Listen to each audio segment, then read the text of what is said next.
આજે આપણે ઉનાળાની ગરમીમાં શરીરને ઠંડક પણ આપે અને સાથે સાથે વજન પણ ઘટાડે એવા 3 પ્રકારના સૂપ બનાવીને તૈયાર કરીશું. તો વિડીયો ખાસ જોજો અને મારી ચેનલ ઉપર નવા હો તો ચેનલને સબસ્ક્રાઈબ કરી દેજો. ફેસબુક ઉપરથી જોઈ રહ્યા હોય તો ફેસબુક પેજને ફોલો કરી દેજો, જેથી દરરોજ નવા વિડીયોના નોટિફિકેશન મળતા રહે. તો સૂપ બનાવવા માટે પહેલાં આપણે થોડી દૂધીનો નાનો એવો ટુકડો લીધો છે. તો દૂધીનો સૂપના નામથી લોકો ભાગી જાય કે દૂધી નથી ભાવતી, પરંતુ સૂપ એટલું સરસ બનશે ને કે તમે વારે વારે પીવાનું મન થશે. તો અહીંયા દૂધી છે એ નાનો ટુકડો આપણે સમારી લઈશું. નાના નાના ટુકડામાં સમારી અને ધોઈ લેવાનું છે એકદમ સરસ ચોખ્ખા પાણીથી. ત્યાર પછી આપણે સૂપ માટે કુકરમાં નાખીશું બટર. બટરની જગ્યાએ ચમચી ઘી પણ તમે નાખી શકો છો, અને ઘી બટર તમને ખાવાની ના હોય તો તમે થોડું એવું તેલ નાખી દેવાનું. સાથે આપણે સમારેલું આદુના ટુકડા છે એ નાખી દઈશું, જેથી એકદમ સરસ એવો સ્વાદ અને સુગંધ બંને સારા લાગશે. મિક્સ કરી દઈશું. થોડું સાતળવાનું, આદું છે એને વધારે સાતળવાનું હોતું નથી, નહીંતર એ કડવાશ પકડી લે. હવે એમાં એક મોટું ટમેટું છે એના ટુકડા કરીને નાખ્યા છે. સાથે આપણે દૂધીના ટુકડા નાખ્યા છે. અને 1 ચમચી મેં મગની દાળ છે ફોતરા વગરની પલાળીને રાખી હતી 2 કલાક પહેલાં, એ નાખી દઈશું. બસ 1 જ ચમચી દાળ પલાળવાની છે, જેથી સ્વાદ અને જે કન્સિસ્ટન્સી બને છે ને લુક વાઇઝ બહુ મસ્ત બને છે અને ટેસ્ટ પણ એટલો જ સરસ આવે છે. હવે દૂધી ટમેટાને આપણે સરસ રીતે મિક્સ કરી દઈશું. ગેસની ફ્લેમ અત્યારે મીડિયમ છે.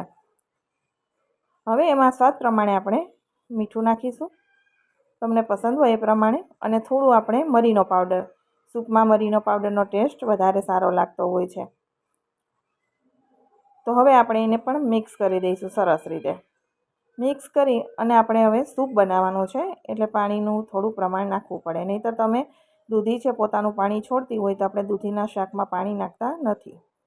પરંતુ સૂપ બનાવવું છે એટલે અહીંયા 1 મોટો ગ્લાસ અને સાથે બીજો અડધાથી ઓછો એટલો, એટલે 1.5 ગ્લાસ જેટલું પાણી નાખી દીધું છે. અને હવે આપણે કુકરનું ઢક્કણ બંધ કરી અને 4 વિસલ લગાવી દઈશું મીડિયમ ફ્લેમ ઉપર જ. લો ફ્લેમ હોય તો તમારે 5 થી 7 મિનિટ એમ જ કુકર રાખી દેવાનું, તો પણ દૂધી સરસ એવી બફાઈ જશે. હવે વિસલ થઈ ગયા પછી એનું પ્રેશર આઉટ થાય પછી આપણે ઢક્કણ હટાવીશું. ત્યાં સુધી નહીં હટાવીએ, જેથી દૂધી છે એકદમ સરસ એવી બફાઈ જાય. હવે અહીંયા દૂધીમાંથી પ્રેશર કુકરમાંથી આઉટ થઈ ગયું છે, તો આપણે દૂધીને ચેક કરી લઈએ. દૂધીને બફાતા સમય પણ લાગતો નથી અને સરસ બફાઈ જાય છે. હું છતાં પણ તમને બતાવી દઉં છું. અને આપણે પાણીનું પ્રમાણ રાખ્યું છે, કેમ કે સૂપ છે.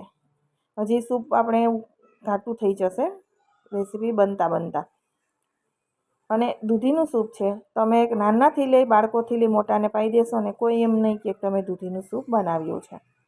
સાથે આપણે લીલા ધાણા નાખી અને બ્લેન્ડર મારી દઈશું, જેથી એક રસ થઈ જાય અને ધાણાની સુગંધ છે એ પણ સરસ એવી દૂધી સાથે બેસી જાય અને ટેસ્ટ એકદમ સરસ આવશે. તમને લાગશે જ નહીં કે તમે દૂધીનું બનાવેલું છે. સરસ બ્લેન્ડર મારી સ્મૂથ એવી સ્લરી તૈયાર થઈ જાય એટલે આપણે એને ગાળી લઈશું. જે ટમેટાની છાલ જે એક્સ્ટ્રા બધું નીકળ્યું હોય ને એ બધું આપણું ચાણામાં આવી જાય. તો અહીંયા કોઈ પણ મોટી ગરણી લઈ લેવાની તમને જે અનુકૂળ હોય એ, અને એની અંદર સૂપને આ રીતે ગાળી લઈશું, જેથી છાલનો ભાગ હોય ટમેટાનો છે અને કોથમીરના પાન છે, પરંતુ ઘણા લોકોને પસંદ હોય પીવામાં અને ઘણાને નથી હોતા. તો મેં મેથડ એ રીતે બતાવી છે કે તમે જો નથી પસંદ તો આ રીતે પણ કરી શકો અને ઉપરથી પણ નાખી શકાય. કોથમીર આપણા માટે ખૂબ જ સારી હોય છે, પરંતુ છતાં ઘણાને નથી ભાવતી. હવે તમે કન્સિસ્ટન્સી જુઓ, એકદમ સરસ, કલર પણ એવો સરસ અને કન્સિસ્ટન્સી પણ પરફેક્ટ છે, તમે જોઈ શકો છો. હવે આપણે સૂપને ગાર્નિશ કરવા માટે અહીંયા મેં ચીલી ફ્લેક્સ નાખ્યું છે, અને સૂપના ટેસ્ટ એકદમ વધારે સારો લાગે એટલે ચમચી લીંબુનો રસ નાખ્યો છે. જ્યારે સર્વ કરો ત્યારે લીંબુનો રસ નાખવાનો, જેથી ટેસ્ટ એકદમ સરસ આવે. તો આપણું સૂપ હવે તૈયાર થઈ ગયું છે. એકવાર તમે આ રીતે દૂધીનું સૂપ બનાવશો ને વારે વારે પીવાનું મન થશે. કોઈને ખબર નહીં પડે કે તમે દૂધીનું સૂપ બનાવ્યું છે. એટલું સરસ આ સૂપ બનીને તૈયાર થાય છે. તમને સૂપ કેવું લાગ્યું છે કોમેન્ટ બોક્સમાં જણાવજો. તો અહીંયા મેં ગાર્નિશિંગ કરી દીધું છે ચીલી ફ્લેક્સ અને લીલા ધાણાથી. તો લુકવાઇઝ પણ એટલું સરસ અને ટેસ્ટમાં પણ સરસ. બાળકોને આપશો ને તો એ પણ પી જશે, એવું સરસ છે. અને દૂધી છે એ સ્કિન, વાળ ચમકાવે છે, આપણો વેઇટ પણ ઘટાડે છે, પ્લસ એસિડિટીનો ઉનાળામાં કોઈને તકલીફ હોય તો પણ તમે દૂધીનું સૂપ પીવો તો તમારી એસિડિટી પણ મટી જાય છે. તો એકદમ સરસ દૂધી છે, ખૂબ જ ફાયદાકારક હોય છે. હવે આપણે બીજું સૂપ બનાવીશું, જે છે મગનું સૂપ. તો મગ છે એ પણ આપણા ડાયજેસ્ટિવ સિસ્ટમ માટે પણ ખૂબ ઉપયોગી છે અને ફાયદાકારક પણ. અહીંયા મગ છે એ 1 વાટકી મેં લીધા છે, છે અંકુરિત થઈ ગયા છે. ખાલી પલાળેલા હોય તો પણ ચાલે અને ફળગાવેલા હોય તો એમાં પ્રોટીનનું પ્રમાણ વધારે હોય છે. તો આપણા માટે ખૂબ સારા અને બાળકોને પણ આપો તો એના માટે પણ સારા છે. સાથે આપણે છીણેલું આદું નાખી દઈશું અને અહીંયા પાણી નાખીશું. જે આપણે સૂપ બનાવવા માટે 2 કપ ભરીને હું પાણી નાખું છું, કેમ કે સૂપ છે પાતળું હોય છે એટલે પાણીનું પ્રમાણ થોડું જોઈએ. હવે મગને 2 જ સીટી વગાડીશું, કારણ કે મગ છે ઓલરેડી બહુ સરસ એવા પલળેલા છે એટલે એને બફાતા સમય લાગે નહીં. 2 સીટીમાં એકદમ સરસ એવા બફાઈ જશે. અને પ્રેશર આઉટ થાય ને ત્યાં સુધી ખોલવું નહીં. પ્રેશરને સરસ રીતે નીકળવા દેવાનું. ત્યાં સુધીમાં મગ છે એકદમ સરસ એવા મેસી થઈ જશે. તમે જુઓ ને આ રીતે ટચ કરો તો સીધો જ બેસી જાય દાણો. એકદમ સરસ બફાઈ ગયા છે. તો એમાં પણ આપણે હવે બ્લેન્ડર મારી દેવાનું છે, કેમ કે આપણે સૂપ બનાવવાનું છે. તો મગમાં બ્લેન્ડર આ રીતે મારી દઈશું, જેથી એકદમ સરસ એવી સ્મૂથ સ્લરી તૈયાર થઈ જશે. તો ઘણા લોકો વેઇટ લોસ કરતા હોય છે અને ઘણા લોકો સાંજે સૂપ પીતા હોય છે, જમતા પણ નથી હોતા. તો એમના માટે ખાસ વિડીયો છે કે આ રીતે સૂપ અવનવા હું મારી ચેનલ ઉપર શેર કરતી રહું છું. તો તમે ખાસ ચેનલને સબસ્ક્રાઈબ કરી દેજો, જેથી દરરોજ નવા વિડીયોનું નોટિફિકેશન તમને મળતું રહેશે. હવે સરસ એવું આપણું મગ છે એ બ્લેન્ડર મારી દીધું છે, એક રસ થઈ ગયા છે. તો હવે એને પણ ગાળી લઈએ. જે પોતરા છે ને છિલકા મગના એ હટી જશે, કારણ કે તમે પીવામાં જ તમને છોતલા ભાવે નહીં, તો છિલકા છે બધા નીકળી જશે. ગાળી લઈશું. જે પલ્પનો ભાગ છે, દાળનો ભાગ, એ બધો નીકળી જશે અને ખાલી છોતા જ વધશે મગની છાલ. એટલે આપણું સૂપ છે એકદમ સરસ રીતે ગળાઈ જાય. અને જે સૂપ પીતી વખતે આપણને છોતા આવે તો એ પીવામાં ફાવે નહીં. એટલે આ રીતે ગરણામાં ગાળી લેવાનું.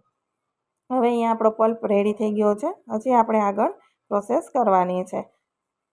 તો એના માટે આપણે ગેસ ઉપર પેન રાખી અને સૂપનું વઘાર કરી દઈશું.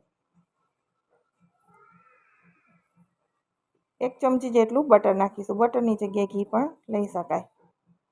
તમારી ચોઈસ પ્રમાણે તમે લઈ શકો છો. હવે બટર થોડું એવું ગરમ થાય એટલે તરત આપણે એની અંદર જીરું નાખીશું. જીરું પણ વેઇટ લોસમાં ખૂબ કામ કરતું હોય છે. જેને કહેવાય છે કે પેટની ચરબી ઓગાળી હોય તો જીરુંનો પાવડર પીવામાં આવે છે, જીરુંની ચા પીવામાં આવે છે.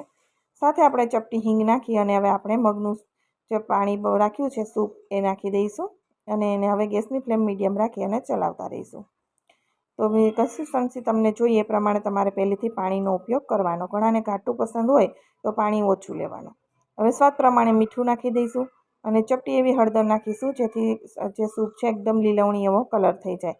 અને શેકેલા જીરાનો પાવડર નાખી દઈશું. સાથે આપણે અહીંયા મરીનો પાવડર નાખીશું. સૂપ છે એટલે મરીનો પાવડરનો આપણે ઉપયોગ કરતા હોઈએ છીએ. ડાયજેસ્ટિવ માટે પણ ખાસ ઉપયોગી હોય છે.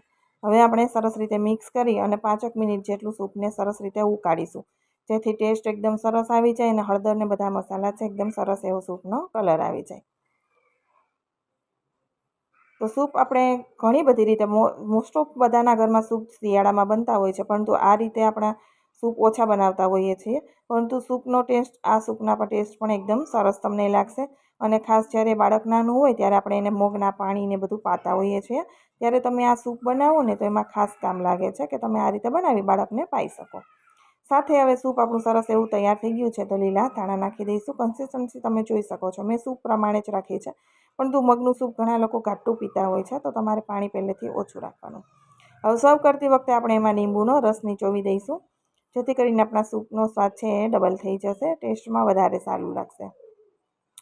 તો અહીંયા આપણું મગનું સૂપ બનીને તૈયાર થઈ ગયું છે.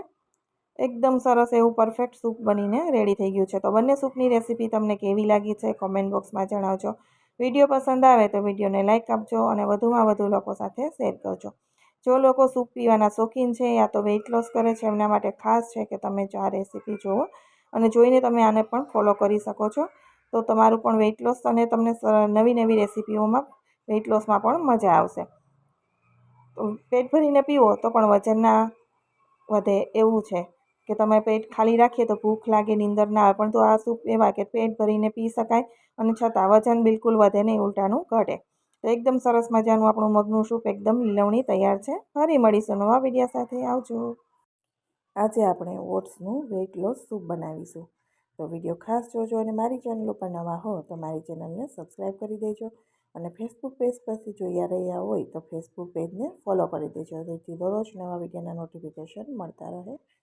તો સૂપ બનાવવા માટે આપણે પેન છે ગેસ ઉપર રાખ્યું છે, એમાં એક નાની ચમચી યાની કે ખાવાની ચમચી હોય એટલું તેલ અથવા તો તમે ઘી પણ અહીંયા લઈ શકાય કે બટર. હવે એમાં ઝીણું ઝીણું સમારેલું આદું નાખ્યું છે. તમે લસણ અને આદું બંને નાખી શકો છો. લસણ પસંદ હોય તો લસણની કળીઓ નાની નાની સમારીને નાખી દેવાની. સાથે આપણે ઝીણું સમારેલું મરચું નાખીશું. તીખાશ જોઈએ એ પ્રમાણે મરચાંનો ઉપયોગ કરવાનો. હવે એકદમ ઝીણું સમારેલું ગાજર નાખીશું. તો વેજીટેબલ તમારી ચોઈસ પ્રમાણે તમે વધારે ઓછા પણ કરી શકો છો. અને વેઇટ લોસમાં શાકભાજી હોય તો વધારે સારું, કેમ કે આપણે વિટામિન્સને બધું મળતું રહીએ ખાવાનું એ પ્રમાણે ચાલતું હોય એટલે. સાથે ઝીણું સમારેલું કેપ્સિકમ નાખી દઈશું. એને પણ આપણે થોડી વાર માટે 2 મિનિટ જેવું સાતળીશું. અત્યારે ગેસની ફ્લેમ લો ટુ મીડિયમની વચ્ચે છે. હવે થોડી વાર માટે ગાજર અને કેપ્સિકમ સાતળાય ત્યાર પછી આપણે એની અંદર સ્વાદ પ્રમાણે મીઠું નાખી દઈશું, જેથી સોફ્ટ પણ થઈ જાય અને થોડા પીવામાં આપણે ક્રન્ચી લાગે, કાચા ન રહે. હવે મીઠું નાખી અને આપણે સાતળીશું. ત્યાર પછી ટમેટાં નાખી દઈશું. તો જ્યારે ઓટ્સનું સૂપ હોય ને ટમેટાનો સ્વાદ વધારે સારો લાગે છે, એટલે ટમેટાં મેં નાખ્યા છે. ઘણા લોકો નથી નાખતા, તો તમને ટમેટું ના પસંદ હોય તો તમે સ્કીપ કરવાનું, પણ ઓટ્સના સૂપમાં ટેસ્ટ વધારે સારો લાગે છે. હવે અહીંયા શેકેલા જીરાનો પાવડર નાખી દઈશું, જે આપણે વેઇટ લોસ માટે ખૂબ ઉપયોગી હોય છે. સાથે આપણે મરીનો પાવડર નાખી દઈશું અને હવે આપણે મિક્સ કરી દઈશું. તો વેઇટ લોસ રેસીપી મેં ઘણી બધી ચેનલ ઉપર શેર કરેલી છે, ત્યાંથી પણ તમે જોઈ શકો છો. એકદમ સરસ નવા નવા સૂપ મેં શેર કરેલા છે. હવે આપણે એની અંદર ઓટ્સ નાખી દઈશું. તો અહીંયા 1/4 કપ જેટલા મેં ઓટ્સ લીધા છે. મારી પાસે આજે મસાલા ઓટ્સ હતા એટલે મેં એનો ઉપયોગ કર્યો છે. હવે ઓટ્સ નાખીને પણ આપણે સાતળી લઈશું.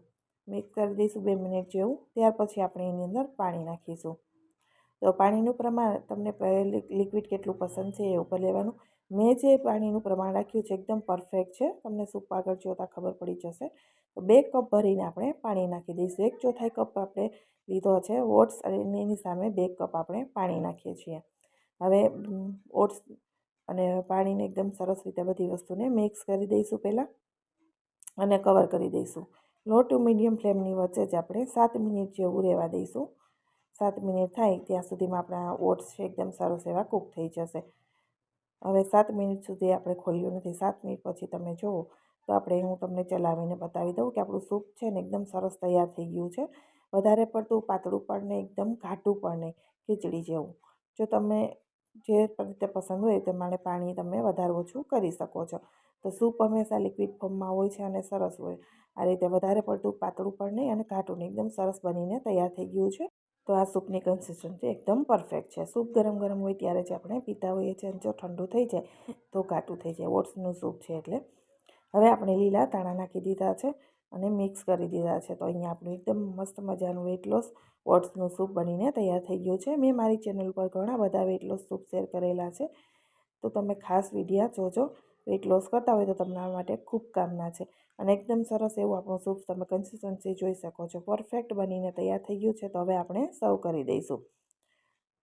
તો સૂપને આપણે એક બાઉલમાં સર્વ કરી દઈશું અને સાથે આપણે હવે લીંબુનો રસ, જ્યારે પણ આપણે સૂપ પીરસીએ તમે સર્વ કરો ત્યારે જ લીંબુનો રસ નાખી દેવાનો.